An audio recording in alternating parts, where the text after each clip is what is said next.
지난 수요일에 이어서 오늘 호세아서의 말씀 함께 보겠습니다. 호세아 4장의 말씀 함께 보겠습니다. 구약성경 1259쪽입니다.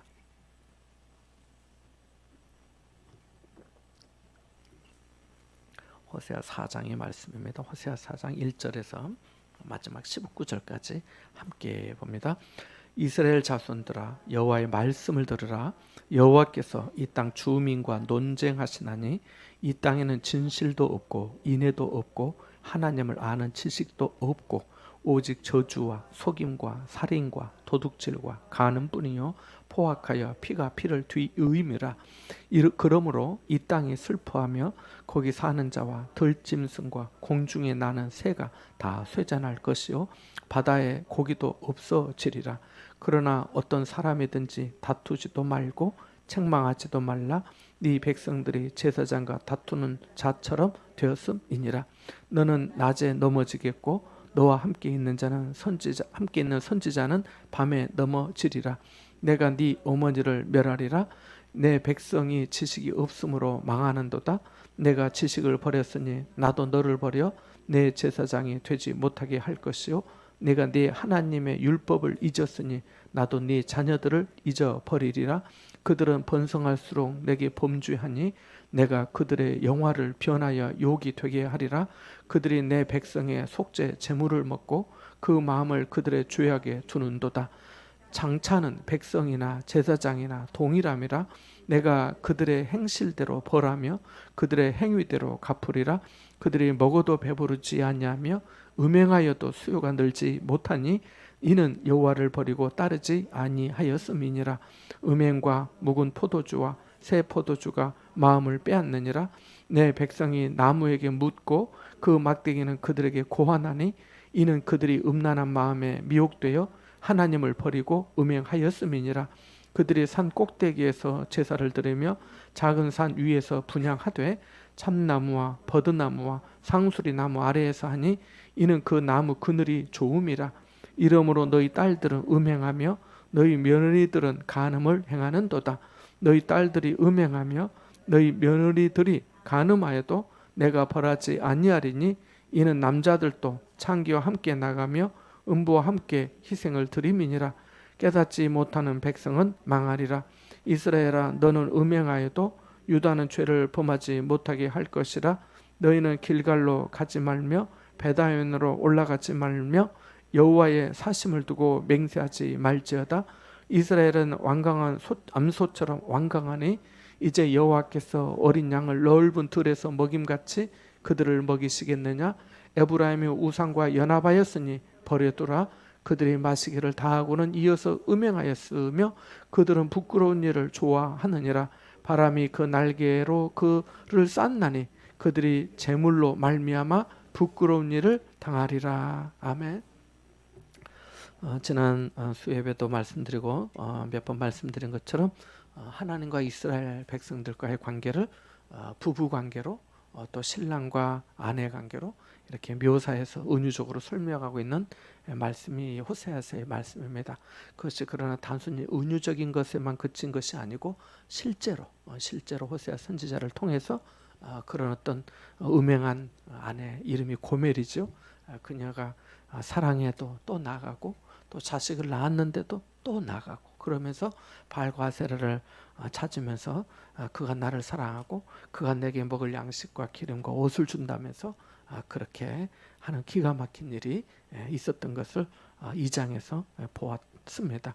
그리고 또 3장에서도 바로 그렇지만 그런 여인 세상에 사람으로는 정말 그럴 수가 없는데 타인을 사랑해서 타인의 사랑을 받아서 음녀가 된 그 여자에게 가서 또 그 여자를 사랑하고 또 돈을 주고 사오라고까지 그렇게 합니다. 그래서 호세아가 바로 그렇게까지 그렇게까지 하는 또 모습들을 통해서 하나님께서 얼마나 자기 백성을 사랑하시는지 포기하지 못하시고 내려놓지 못하시고 끝까지 사랑하셔서 자기 백성을 삼으시는 또 자기 백성을 구원하시는 하나님의 크신 은혜와 또 인자와 또 긍휼과 또 헤세드, 오늘 본문 말씀에도 나오는데 4장 1절에 보면 그런 어떤 인애라고 이렇게 나오는데 바로 그는 은혜를 베풀어 주시는 것을 말씀을 통해 보게 됩니다.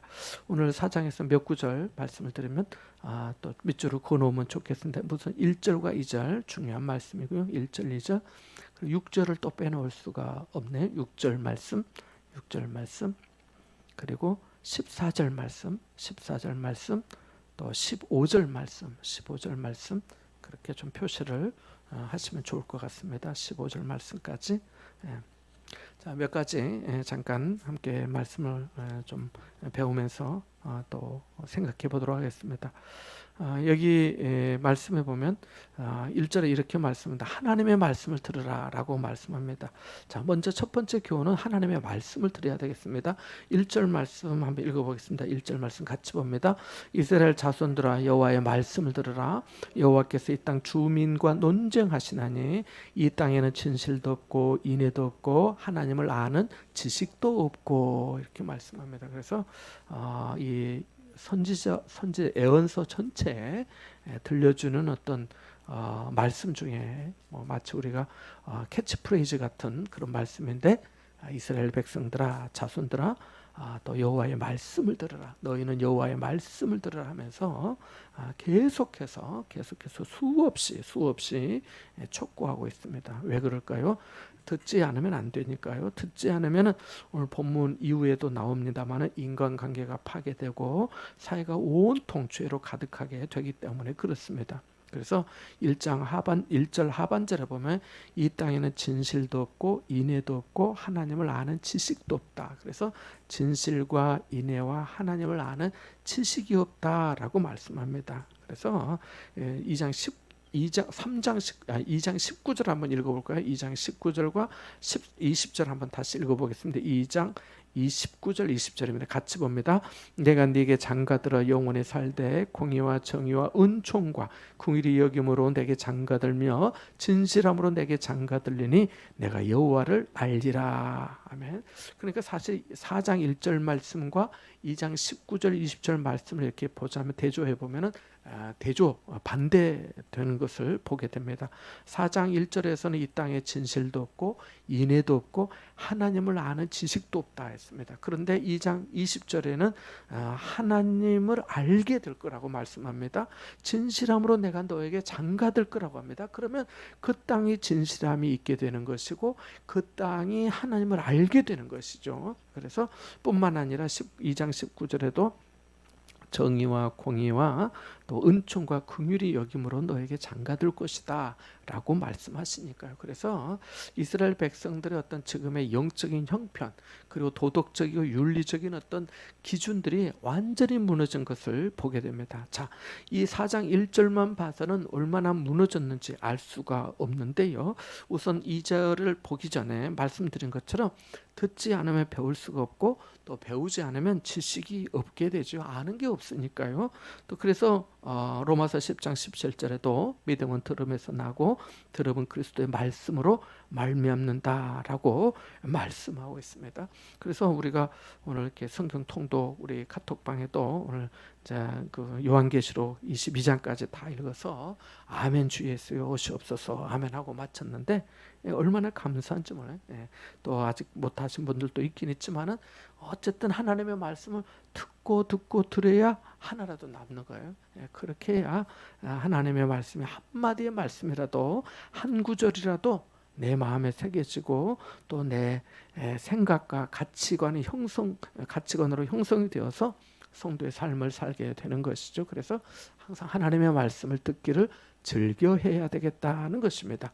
두 번째 교훈은 하나님을 아는 지식이 없는 결과는 십계명의 범죄와 재앙의 심판이다는 것입니다. 2절과 3절 한번 읽어볼까요? 같이 봅니다. 4장 2절 3절입니다. 오직 저주와 속임과 살인과 도둑질과 간음뿐이요 포악하여 피가 피를 뒤의무랴. 그러므로 이 땅이 슬퍼하며 거기 사는 자와 들짐승과 공중에 나는 새가 다 쇠잔할 것이요 바다의 고기도 없어지리라. 아멘. 자, 그래서 이렇게 하나님의 말씀을 듣지 못하고 이 땅에 진실도 없고 인애도 없고 하나님을 아는 지식이 없다는 것은 어떤 의미냐면요. 자기가 하나님인 거예요. 자기 소견에 옳은 대로 하는 거예요. 하나님이 없으니까 하나님 없이 사는데 뭘 눈치를 보겠어요. 무슨 생각을 하겠어요. 뭐 내가 저 사람을 뭐 그렇게 생각할 이유도 없고 어떤 하나님께서 내게 주신 어떤 가치 기준이 없는 거잖아요. 그러니까 자기가 기준인 거예요. 내가 좋고 내 마음에 기쁘고 내 정욕이 만족해 된다면 하는 거예요. 내가 취할 수 있는 대로 하는 거죠. 그래서 그게 결과죠. 2절, 3절이 결과인데 저주가 있고요.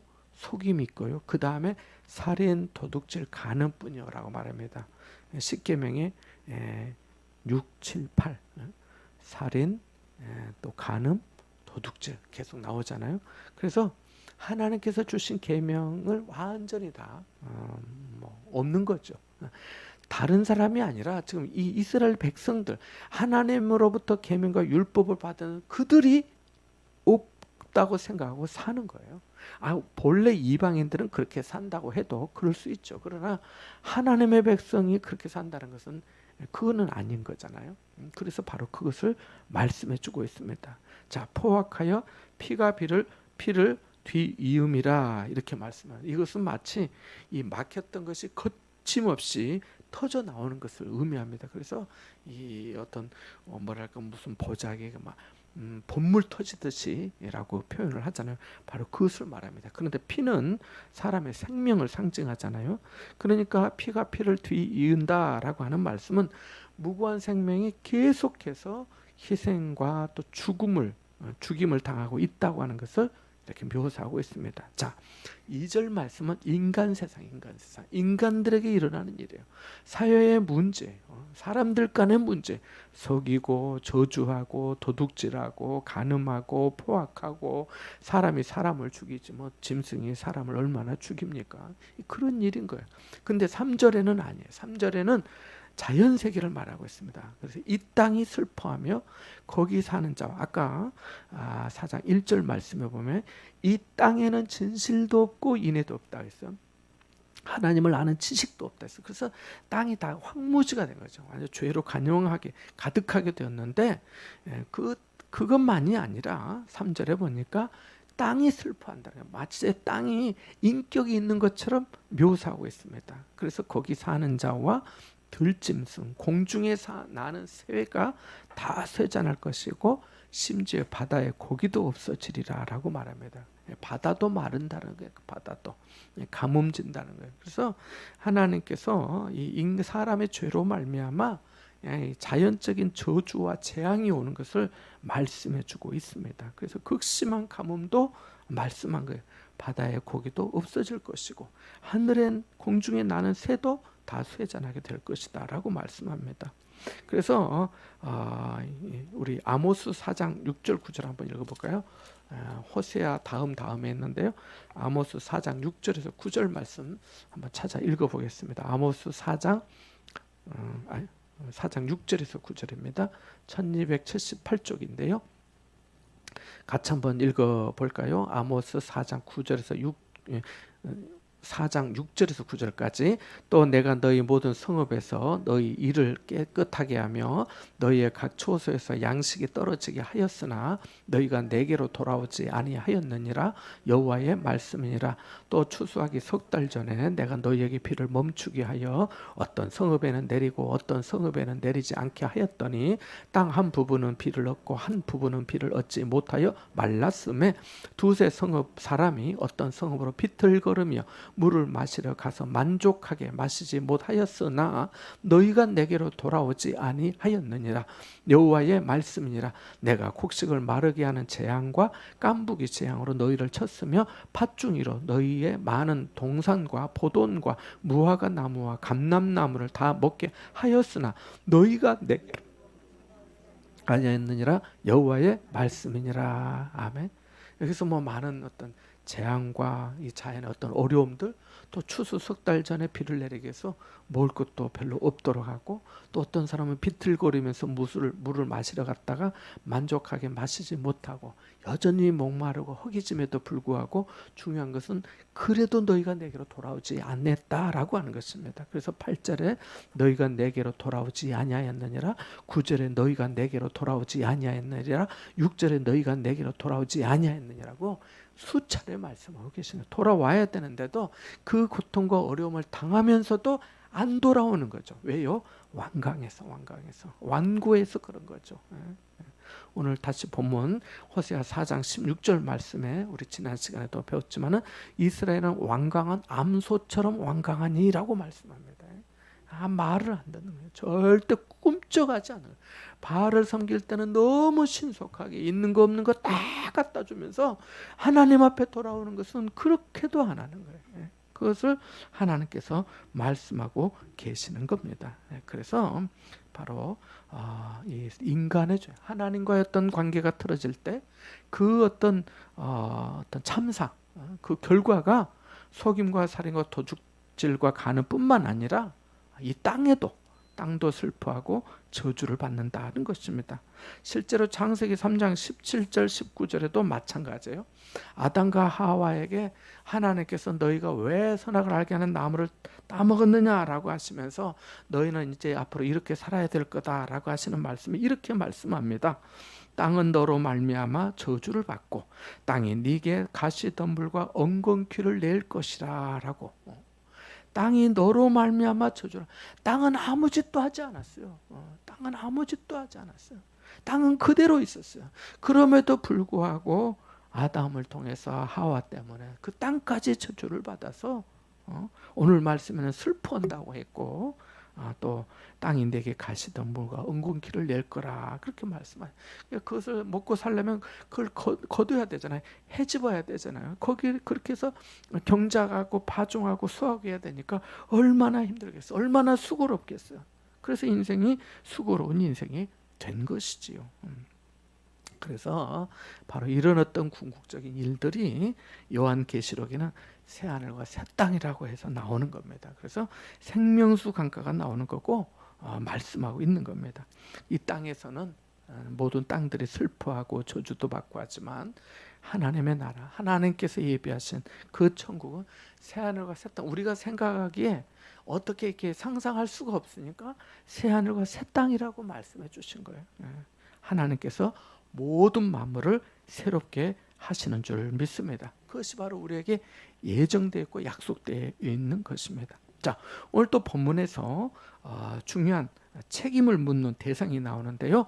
바로 제사장들입니다. 영적 지도자, 제사장의 책임이 크다는 것을 오늘 말씀해 주시는데요. 4절 5절 한번 읽어보겠습니다. 같이 봅니다. 그러나 어떤 사람이든지 다투지도 말며 책망하지도 말라. 네 백성들이 제사장과 다투는 자처럼 되었음이니라. 너는 낮에 넘어지겠고 너와 함께 있는 선지자는 밤에 넘어지리라. 내가 네 어머니를 멸하리라. 이 말씀이 조금 어려울 수 있는데요. 5절 끝부분에 내 어머니를 멸하리라는 내 어머니는 이스라엘을 말합니다. 이스라엘. 그래서 2장 2절에 보면 너희 어머니와 논쟁하라. 그는 내 아내 아니요 이렇게 말씀하는데 이스라엘을 상징하고 있잖아요. 그래서 내가 네 어머니, 그러면 자 이스라엘에 있어서 전체적으로는 어머니를 말하지만 4절 말씀을 보니까 네 백성들이 제사장과 다투는 자처럼 되었다라고 말씀하고, 또 6절, 7절, 8절, 9절, 10절에도 제사장들에 대해서 특별히 언급하고 있습니다. 그 대상이 거기에요. 물론 4장 9절 말씀에 보면 장차는 백성이나 제사장이나 동일함이라 이렇게 말하는데, 백성과 제사장의 역할이 구분되어 있고 또 구별되어 있는데, 이제는 뭐 제사장 같지도 않고 그냥 제사장이나 백성이나 똑같다, 이렇게 같이 그렇게 죄를 범하고 행한다라고 하는 것을 그렇게 말씀하고 있는 겁니다. 그래서 여기 말씀에 우리 성경에는 4장 4절의 시작이 그러나 이렇게 되어 있지만 이 원문에는 그럼에도 불구하고 그렇지만 이런 뜻으로도 해석이 됩니다. 그래서 자 없어지리나 그렇지만 그럼에도 불구하고 어떤 사람이든지 다투지 말고 책망하지도 말라. 왜냐하면 이미 지금 사회의 모든 문제, 그들의 죄의 참상과 결과들이 이 어떻게 새롭게 하기가 너무너무 어려운 지경이 되었다는 거예요. 그래서 심판을 피할 수가 없다는 거예요. 그래서 그래서 다투면서 당신 왜 그랬어요? 이렇게 하면 됩니까? 해라 마라 하면서 책망할 거지도 없다는 거예요. 책망.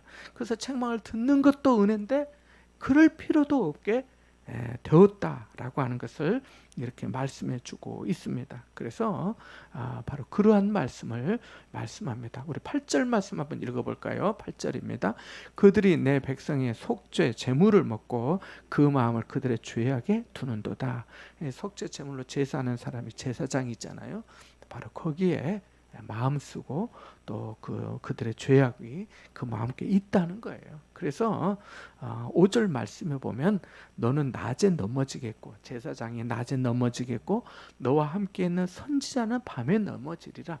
제사장은 낮에 넘어지고 선지자는 밤에 넘어지리라. 중요한 것은 너와 함께 있는 선지자는 이라고 하는 표현입니다. 그러니까 이스라엘 신앙의 중요한 두 기둥 역할을 하는 게 하나님의 말씀을 받아 전하는 선지자, 또 하나님 앞에 예배하러 나아가는데 섬기는 제사장, 이 두 기둥이라 할 수 있는데 제사장이나 선지자가 그냥 다 결탁이 되어서 바로 그렇게 넘어질 수밖에 없는, 하나님의 입장에서 심판할 수밖에 없는 그런 처지가 되었다라고 하는 것을 말씀해 주고 있습니다. 자, 그러면 우리는 이렇게 보통 이렇게 생각할 수가 있어요.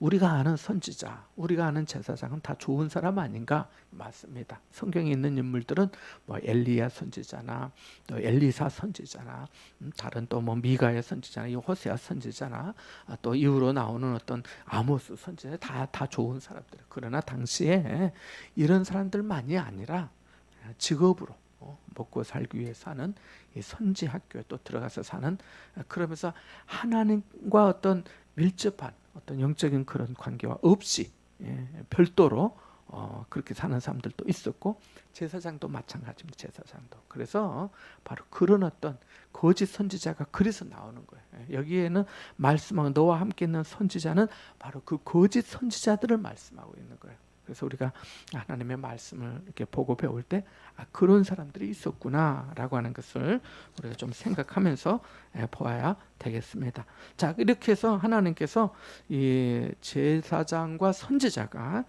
결탁이 되어서 그들이 심판받게 될 것을 이렇게 말씀해 주고 있습니다.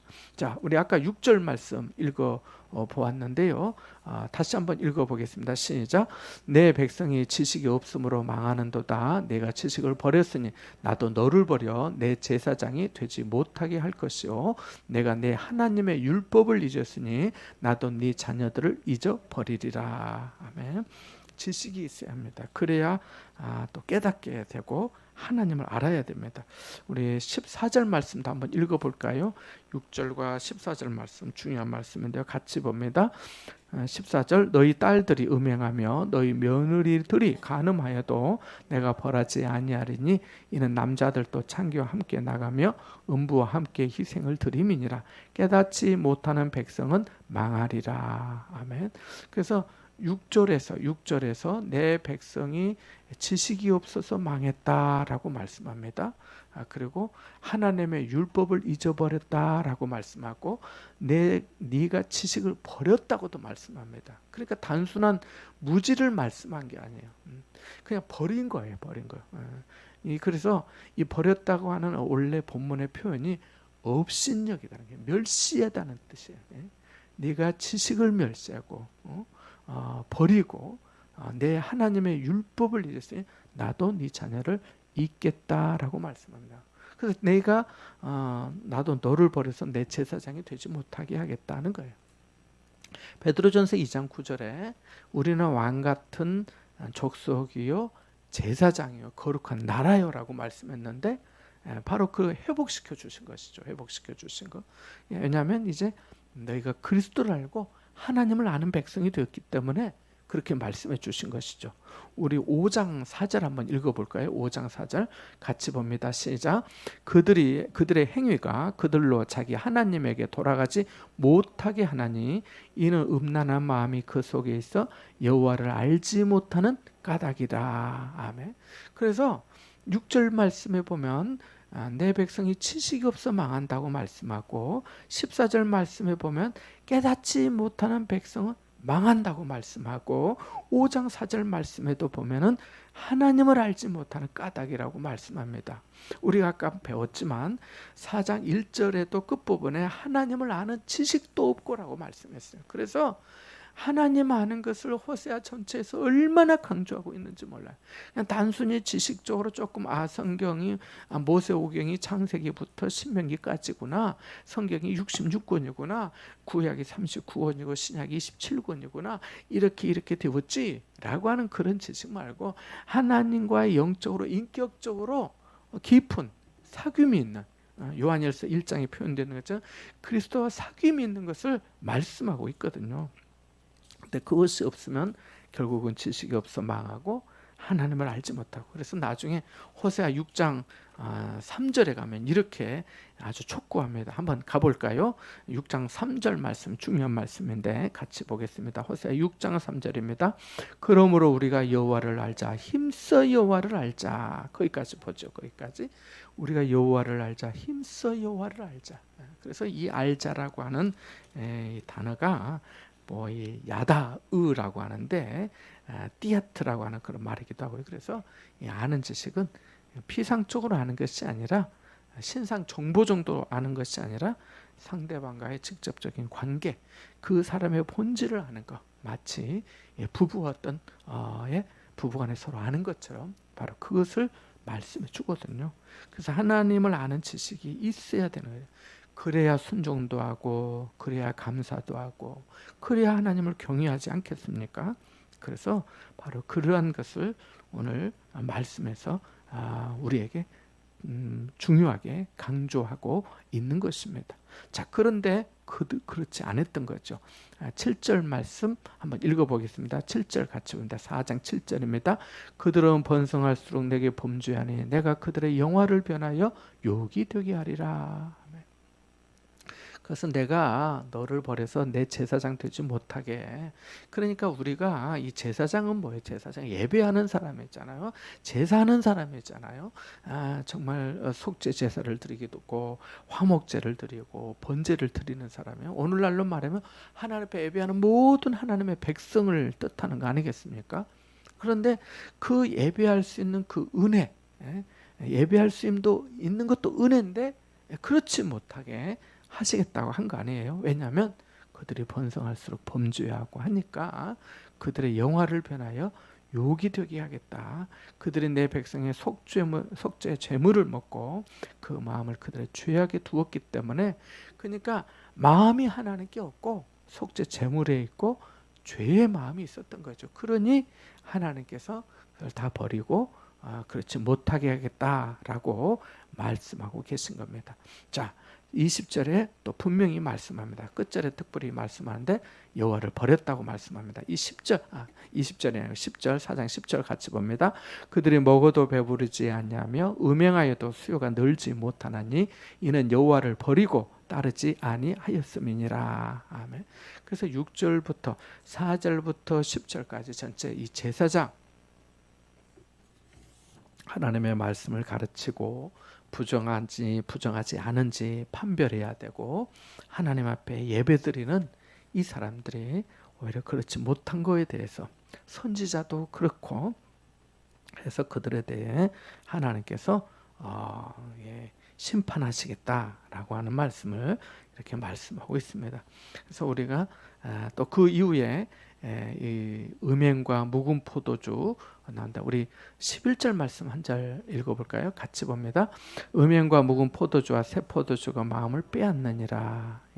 마음 빼앗는 거. 술 취하면 마음이 없잖아요. 정신이 없잖아요.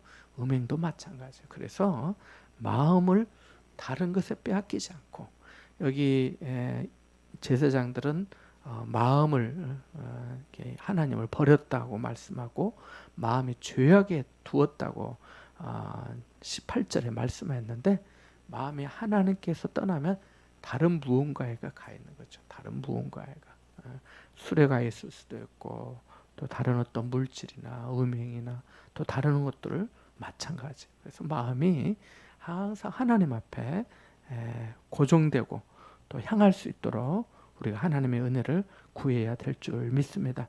자, 그런데 백성들이 나무에게 묻고 막대기는 그들에게 또 고하고, 이거 다 우상을 말하고 있습니다.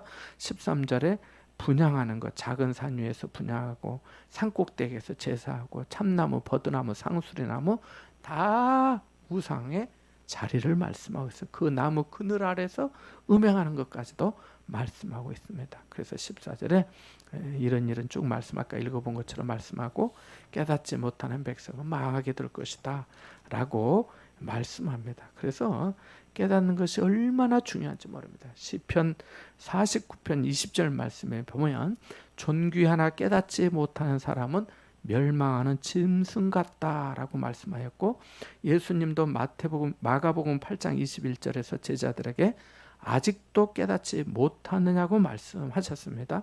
누가복음 24장 45절에 보면 이에 그들의 마음을 열어 성경을 깨닫게 하시고 라고 말씀합니다. 그러니까 깨닫기 위해서는 마음이 열려야 되죠. 마음이 열려야 돼요. 그리고 또 들어야 깨달을 수 있습니다. 요한복음 8장 43절에 보면 어찌하여 내 말을 깨닫지 못하느냐, 이는 내 말을 들을 줄 알지 못함이로다 라고 말씀해요. 못 들으니까 못 깨닫는다고 말씀해요. 들어야 깨닫는. 그래서 심지어 어디에는 오히려 들어도 깨닫지 못하게 했다고 또 말씀하잖아요. 왜요? 그들이 혹시 들어서 깨달아가지고 구원받을까 봐. 그래서 그렇게까지 말씀한 거예요. 너무나 그들의 죄가 완악하고 완고하고 하기 때문에 그렇게 말씀하신 것이죠. 또 사실은 어떤 면에서 깨달음이 늦을 수도 있습니다. 요한복음 12장 16절 한번 찾아가 볼까요? 요한복음 12장 16절입니다. 요한복음 12장 16절 한번 찾아보겠습니다. 요한복음 12장 16절의 말씀입니다. 같이 보겠습니다. 요한복음 12장 16절입니다. 신약성경 168쪽인데요. 함께 봅니다. 시작. 제자들은 처음에 이 일을 깨닫지 못하였다가 예수께서 영광을 얻으신 후에야 이것이 예수께 대하여 기록된 것임과 사람들이 예수께 이같이 한 것임이 생각났더라. 아멘. 그리고 어떤 것은 처음에 깨닫지 못할 수도 있어요. 그러나 나중에 깨달을 수도 있어요. 나중에라도 깨달아야 돼. 나중에라도. 우리가 그런 일 있잖아요. 우리가 가만히 하루를 돌아보면서 내가 오늘 좀 실수한 것 같다. 그때는 몰랐는데 잠자리에 들기 전에 오늘 하루 하나님 감사합니다. 또 한번 돌아보면서 기도할 때 생각이 나요. 좀 후회스럽기도 할 때도 있고요. 그럴 때 깨닫는 거죠. 깨닫는. 나중에라도 깨닫는 사람이 은혜 받는 사람이에요. 깨닫고 깨달아야 변화가 되거든요. 그래서 바로 그렇게 말씀해 줍니다. 그래서 우리가 말씀을 경청하도록 길을 열어주시고 깨닫는 마음을 주시고 또 행하는 지혜와 믿음과 용기를 달라고 하나님 앞에 기도해야 될 줄로 믿습니다. 자, 마지막 교훈인데요. 15절에서 19절까지의 교훈인데 특별히 15절 말씀 한번 읽어보겠습니다. 15절 같이 봅니다. 시작. 이스라엘아 너는 음행하여도 유다는 죄를 범하지 못하게 할 것이라. 너희는 길갈로 가지 말며 베다웬으로 올라가지 말며 여호와의 사심을 두고 맹세하지 말지어다. 아멘. 그래서 이스라엘은 이렇게 지금 참 기가 막힌 어떤 그런 처지지만 남유다만큼은 그러지 않도록 그렇게 하라고 않기를 바라는 마음으로 말씀하시는 겁니다. 그래서 너희는 길갈로 가지 말며, 이 말씀은 사실은 역설적이거든요. 왜냐하면 구약 성경에서 봤을 때 길갈은 아주 좋은 것이거든요. 그래서 이 15절 말씀을 통해서 우리가 배워야 될 교훈은 뭐냐면 반면교사로 삼자는 거예요. 우리가 이제 뭐 타산지석이라는 말도 비슷한 말인데 보고 자기가 교훈을 받는 거죠. 근데 반면교사는 부정적인 저 사람, 예를 들면 저 사람이 좀 늘 부정적이고 또 뭐 말을 함부로 하고 또 어떤 때는 욕지거리를 하고 하면은 저런 모습은 좋은 모습이 아니야. 안 좋은 모습이잖아요. 욕하고 하는 거. 그것을 보고 배우는 것을 반면교사라고 그래요. 그래서 반면교사로 이게 배우는 거예요. 부정적인 어떤 면에서 얻는 깨달음을 말해요. 길갈은 어떤 것이냐면 여호수아가 그 애굽에서 이렇게 이스라엘 백성 광야에서 이 가나안 땅 들어가잖아요. 거기에서 입성하기 전에 거기서 진을 치고 거기서 이스라엘 백성들에게 할례를 행했던 것이 길갈이잖아요. 길갈이라는 뜻이 굴러갔다, 수치가 굴러갔다 그런 뜻이잖아요. 그래서 하나님께서 애굽의 수치를 굴러가게 하신 그런 의미의 지명이 길갈이거든요. 좋지요, 좋지요. 훗날 엘리사가 선지자 생도들을 교육시키는 곳도 길갈입니다. 얼마나 좋은 곳이에요. 유서 깊은 곳이 곳이죠. 그래서 아주 귀한 곳이죠. 그런데 거룩한 곳으로 간주돼서 점차 그 길갈이라는 그 지역이 신성시된 거예요. 선신성시. 그래서 거기 가면은 우리가 뭐 얻을 수 있어. 거기 가면 거기 가서 빌려면 거기 가서 빌어야 돼. 뭐 이런 거예요. 제사 드리려면 거기 가서 해야 돼.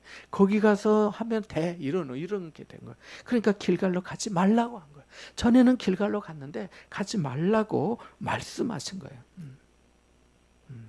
우상 숭배지로 바뀐 것이거든요. 자, 베다웬도 마찬가지.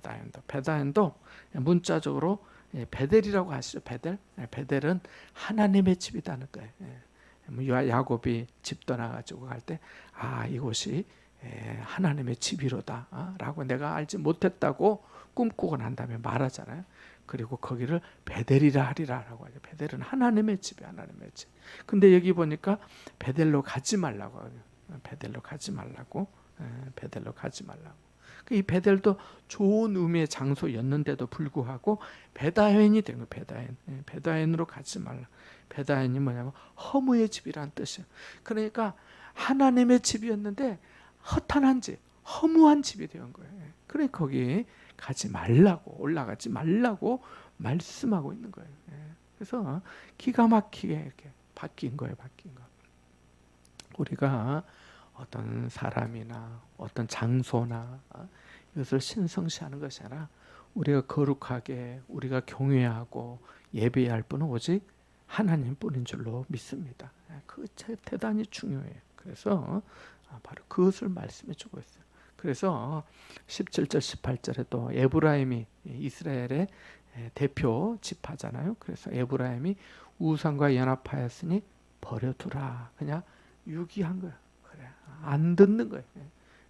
완강한 암소처럼 완강해서 안 듣는 거예요. 그래서 그들은 부끄러운 일을 좋아하고 음해하고 하니까 어떻게 할 수가 없다는 거예요. 그래서 결국은 심판을 받을 수밖에 없다. 이것을 이렇게 강조해서 여러 가지 죄상들을 고발하면서 말씀하고 있습니다. 오늘 저녁에 꼭 기억해야 될 말씀. 하나님은 진실하시고 하나님은 인애가 있으시고 우리는 하나님을 더욱더 알아야 되겠고 지식이 없으면 망하게 되고 깨닫지 못하면 망하게 되고 하나님을 더욱더 알도록 하나님 내게 크신 은혜 주시고 말씀 앞에 늘 듣게 하여 주십시오 라고 기도해야 될 줄로 믿습니다. 우리 같이 한번 함께 기도하겠습니다. 오늘 본문에서 교훈을 생각하면서 그리고 또 우리 선교사님들 또 약하신 어르신 분들 우리 또 김종철 집사님도 호스피스 병도 이렇게 좀 옮기셔서 계시는데 하나님께서 또 위로와 은혜를 베풀어 주시도록 긍휼히 여겨 주시도록 우리 같이 한번 중보하며 기도하겠습니다. 기도합니다.